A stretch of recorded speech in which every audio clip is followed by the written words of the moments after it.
let's start with the old man. I mean, we tried to avoid talking about his name, but we can't avoid it because he's finally with a team. The Pittsburgh Steelers were slow playing it. Everybody was like, what are they doing? They don't have a quarterback. They got rid of 2 quarterbacks that were pretty good. All for Aaron Rodgers. Aaron Rodgers, for some reason, despite his play, always gets what he wants, right? He goes to the Jets and he controls the Jets, gets what he wants. And now he said, Pittsburgh, clear out whatever you got going. I'm coming to Pittsburgh.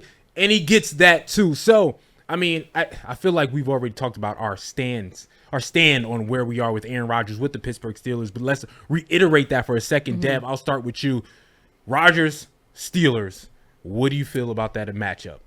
I mean, I just don't really understand it still. The Steelers' complete like off-season plan just still makes zero sense to me. Like the signing of DK Metcalf will forever be a mystery until, I don't know, maybe the season starts and it all comes together magically somehow. But when they went out and you know, they bring in a guy like DK Metcalf, I'm like, okay, well, Russell Wilson's going to be the QB. Russell Wilson goes to the New York Giants, signs a 1-year contract. Steelers just have Mason Rudolph. They don't draft a quarterback. They could have drafted Shedeur Sanders, as could have pretty much every team in the NFL. They didn't for many rounds. We'll see how it goes. Aaron Rodgers certainly brings a circus with him in terms of media coverage wherever he goes, and he says some outlandish things, and we'll see how that fits with Mike Tomlin and the Steelers. Barrett, we got to go to you. You are the Steeler. You are the Super Bowl champion Steeler.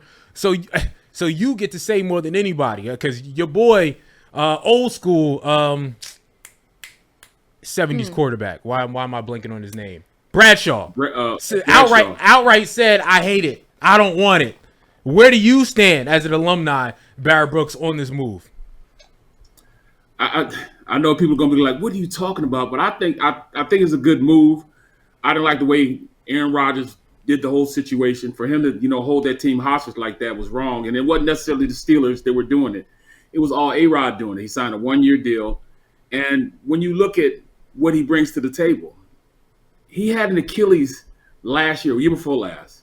And it takes you more than just one season to get back on track. I mean, that's just the nature of that injury, especially when you're a quarterback, because you plant and you drive off that Achilles.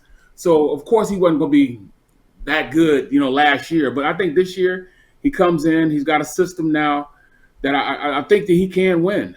I think he'll be healthy enough. He's going to the system with an open mind. And one thing we know about Rodgers, he's a competitor. He wants to be great.